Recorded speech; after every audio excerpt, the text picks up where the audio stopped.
சங்கம் என்று வைத்திருக்கின்றோம். ஏதோ நான் ஆட்டோ ஓட்டுநர்கள் சார்பாக மட்டும் பேசுவதாக நீங்கள் காவல்துறை கேட்க வேண்டாம். நான் பயணிகள் சார்பாக நீங்க பேசுகின்றேன். இன்னும் கேட்டால் பல பயணிகள் சங்கங்கள் இந்த கட்டணத்தை எடுத்த போது அதிகமான கட்டணத்தை சொன்னவன் நான் என்று இங்குள்ள அனைத்து சங்கங்கள் அவர்களை காரணங்களை கூறி ஒப்புக்கொள்ள வைத்து விட்டோம். இன்னும் கேட்டால் அரசும் அங்குள்ள பயணிகள் சங்கங்களும் கேட்டார்கள், நீங்கள் கேட்கின்ற தொகை மற்ற மாநிலங்களை விட அதிகமாக இருக்கிறது என்று கேட்டார்கள். அவர்களுக்கு உண்மையை கூறி விளைவித்தோம். ஏனென்றால் உங்களுடைய கட்டணம் மற்ற மாநிலங்கள் போல இங்கு 180 ஆட்டோக்கள் பெட்ரோல் விலை ஓடுகின்றன. அதனாலே இங்கு அதிக கட்டணம் கொடுக்க வேண்டும் என்று கூறினோம் நண்பர்களே. ஆனால் நான் ஒன்றை மட்டும் உங்களிடம் கேட்டேன். நமக்கு என்னை போன்ற சகோதரர்கள் உணர்வு பூர்வமாக உங்களிடம் ஒன்று சேர்ந்து இருப்பவர்கள் நான் மட்டும் பயணிகள் சார்பாக இல்லை. உங்களை கூட ஒன்றுபட்டு இருப்பவர்கள் கோடிக்கணக்கில் இல்லாவிட்டால் கூட லட்சக்கணக்கில் பயணிகள் இருக்கின்றார்கள் என்பதை நாம் அனைவரும் நன்கறிவோம். நம்மிலே ஒரு சில பேர் தவறு செய்தால் நம்மில் பலருக்கு கெட்ட பெயர் உண்டு என்று நம்மில் பலரும் அறிவோம். அதை மாற்றுவதும் நமது கடமை. எப்படி மாற்ற முடியும்? நாங்களும் ஆட்டோக்காரர் சண்டை போடுறோம். ஆனா தப்பு பண்றதில்லை.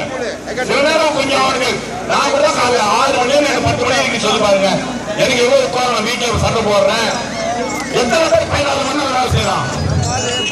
இதை நாம் மாற்ற வேண்டும். உங்களுக்கு 8 மணி நேரத்திற்கு ஏறக்குறைய 500 ரூபாய் சம்பளம் வர யாரும் இந்த போராட்டத்தில் இருக்க போறதில்லை.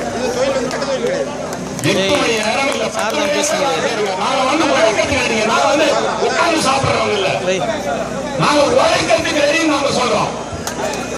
உழைக்கும் கரங்களுக்கு ஊக்கத்தை கொடுத்து உண்மையாக காக்க வேண்டிய அரசுடைய கடமை அல்லவா என்று நாங்கள் கேட்கின்றோம்.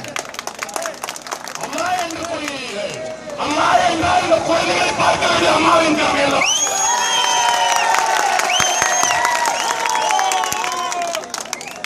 அன்று ஒரு பாட்டு உண்டு, அன்புக்கு நான் அடிமை, தமிழ் பண்புக்கு நான் அடிமை, தொண்டர் கூட்டத்துக்கு நான் அடிமை என்ற ஒரு பாட்டு உண்டு. அதை இங்குள்ள அம்மாவிற்கு நினைவுபடுத்த வேண்டுகின்றோம். நீங்கள் அந்த வழி வந்தவர்கள், அந்த பாட்டையும் நினைவு கொள்ளுங்கள் என்று தாழ்மையோடு கேட்டுக் கொள்கின்றோம். உண்மையிலேயே அன்று நாங்கள் முதலமைச்சரை சந்தித்த போது எங்களுடன் உண்மையிலேயே அன்றாக பேசினார். எந்த விதமான வார்த்தை பேசுவோம் அல்ல.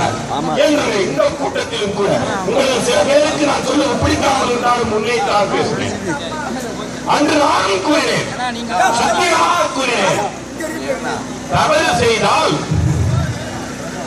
நன்றாக சொல்ற பிறகு அவர்களை பழக்கிய பிறகு நீங்கள் அவர்களை கண்டிப்பதிலே நான் நடுவில் இருக்க மாட்டேன் என்று கூறினேன். இன்று ஏன் நான் நடுவில் இருக்கிறேன் என்றால் அவர்களும் தவறு செய்கின்றார்கள். எங்கள் தவறு செய்பவர்களை விடுத்து தவறு செய்வார்கள் நடுவோட்டில் நிறுத்தி இருக்கிறார்கள். அவர்களை தவறாக பச்சையாக பேசுகின்றார்கள். அங்குள்ள ஆட்டோ பயணிகளுக்கும் ஓட்டுநர்களுக்கும் உள்ளே இடைவெளியை ஏற்படுத்துகின்றார்கள். இதைத்தான் நாங்கள் எதிர்க்கின்றோம். நேர்மையாக உண்மையாக 14 மணி நேரம் உழைக்கின்ற ஒரு உழைப்பாளிக்கு கொடுக்கின்ற மரியாதை கேட்கல, ஒரு சுயமரியாதைகளை எடுத்து சொல்லுங்கள். என்ன காரணம்? தாழ பாரம்பரியம் என்று தமிழன் என்று சொல்லலாம். தமிழகம்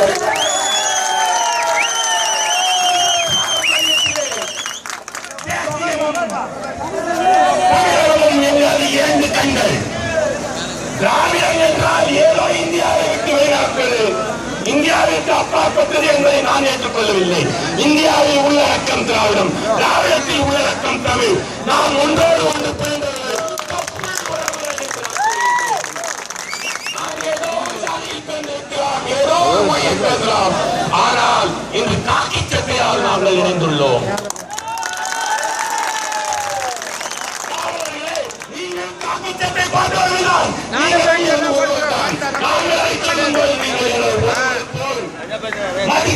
வேண்டும் என்று கோருகின்றோம். நாங்கள் மதிப்பு கொடுத்து give respect and take respect என்று கூறுவார்கள். அதைத்தான் நாங்கள் கேட்கின்றோம். உங்களை பார்த்து எங்களை ஒருவர் யாராவது நான் சொல்ல விரும்புவது அதை சொன்னால், நீங்கள் சொல்கின்ற வார்த்தையை சொன்னால் எப்படி வயது குமுறும் உங்களுக்கு? உங்கள் குழந்தைகளை விரும்புவார்களா? நாங்கள் மனிதர்கள் தானே, எங்களுக்கும் இதயம் இருக்கிறது, எங்களுக்கும் சிவப்பு இருக்கும் தானே.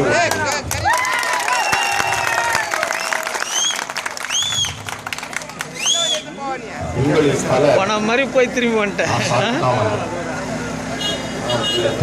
எடுக்கிறேன், நீ வந்ததை அவர் பார்க்கணும். நான் இருந்திருக்கேன், நல்ல சிரி. நான் அவர் வந்திருக்கேன், 15 நாள் ஜெயிலில் இருந்திருக்கேன். ஒரு போராட்டத்துக்காக பல நல்ல தலைவர்கள் 89. ஆனா உங்களுடைய கஷ்டம் தெரியும். ஏதோ ஒரு சினிமா பார்ப்பாங்க, பசி பத்னி தெரியுமா? எனக்கு பசி தெரியும்.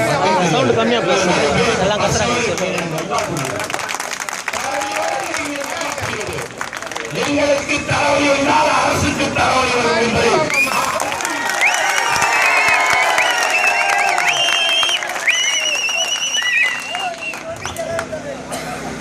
ஒன்றை தயவு செய்து, நான் காவல்துறையினருக்கு ஒன்று சொல்லும் போது நமக்கும் அந்த கடமை உண்டு. மரியாதை கொடுத்து மரியாதை வாங்க என்று நான் அவர்களுக்கு சொல்கின்றேன். நமக்கும் அது உண்டு என்பதை நாம் அனைவரும் அறிவார்கள். ஒன்றை சொல்கின்றேன், உழைக்கும் கரங்கள் ஒன்று சேர்ந்தால் உலகத்தை மாற்றி விடுவோம். இது என்ன?